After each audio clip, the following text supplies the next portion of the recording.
phone has one notification. Settings.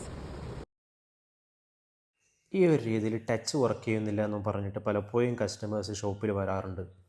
ശരിക്കും ഇതൊരു complaint അല്ല, ഇത് നമ്മളെ ഫോണിൽ കണ്ണ് കാണാത്ത ആളുകൾക്ക് ഫോൺ ഉപയോഗിക്കാൻ വേണ്ടിയിട്ടുള്ള ഒരു സെറ്റിങ്സ് ഓൺ ആവുന്നതാണ്. ഇതെങ്ങനെ നമുക്ക് റെഡിയാക്കി എടുക്കാം എന്ന് നോക്കാം. അറിയാവുന്നവർക്ക് വീഡിയോ സ്കിപ്പ് ചെയ്യാം. ഇങ്ങനെ വന്നാൽ നമുക്ക് ഏതെങ്കിലും ഒരു ഓപ്ഷൻ ഓപ്പൺ ആക്കണമെങ്കിൽ ആദ്യം ആ ഒരു ഓപ്ഷൻ ഒരു പ്രാവശ്യം ടാപ്പ് ചെയ്ത് സെലക്ട് ചെയ്യണം. അതിനുശേഷം 2 പ്രാവശ്യം ഒരുമിച്ച് ടാപ്പ് ചെയ്തിട്ട് വേണം അത് ഓപ്പൺ ആക്കാൻ. ഇവിടെ ഇപ്പോൾ സെറ്റിങ്സ് എന്നൊരു ഓപ്ഷൻ ഓപ്പൺ ആക്കുന്നതിന് വേണ്ടിയിട്ട് ആദ്യം സിംഗിൾ ടാപ്പ് ചെയ്ത് അത് സെലക്ട് ചെയ്യുന്നു. അതിനുശേഷം ഡബിൾ ടാപ്പ് ചെയ്ത് അത് ഓപ്പൺ ചെയ്യുകയാണ്. ഇനി നമുക്ക് മുകളിലോട്ടും താഴോട്ടും സ്ക്രോൾ ചെയ്യുന്നതിന് വേണ്ടിയിട്ട് 2 വിരലുകൾ ഒരുമിച്ച് ടച്ച് ചെയ്ത ശേഷം താഴോട്ടും മുകളിലോട്ടും നമുക്ക് സ്ക്രോൾ ചെയ്യാവുന്നതാണ്. ഇനി ഇതേ രീതിയിൽ അഡീഷണൽ സെറ്റിങ്സ് എന്ന് ഓപ്പൺ ആക്കിയ ശേഷം അതിൽ ആക്സസിബിലിറ്റി എന്നതിൽ ടാക്ക് ബാക്ക് എന്നൊരു ഓപ്ഷൻ കാണാം. ആ ടാക്ക് ബാക്ക് എന്ന ഓപ്ഷൻ ഓപ്പൺ ആക്കിയ ശേഷം ടാക്ക് ബാക്ക് എന്ന ഓപ്ഷൻ ഓൺ ആയിട്ടായിരിക്കും ഉണ്ടാവുക. ആ ഒരു ഓപ്ഷൻ ഓഫ് ചെയ്യണം.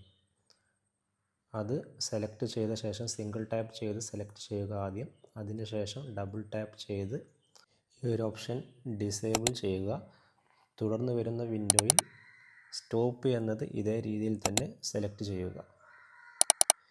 വീഡിയോ ഉപകാരപ്രദമായി എങ്കിൽ ഷെയർ ചെയ്ത് മറ്റുള്ളവരിലേക്ക് എത്തിക്കുക. ഇതുപോലെ ഇൻഫോർമേറ്റീവ് ആയിട്ടുള്ള വീഡിയോകൾക്ക് നമ്മുടെ പേജ് ഫോളോ ചെയ്യുക.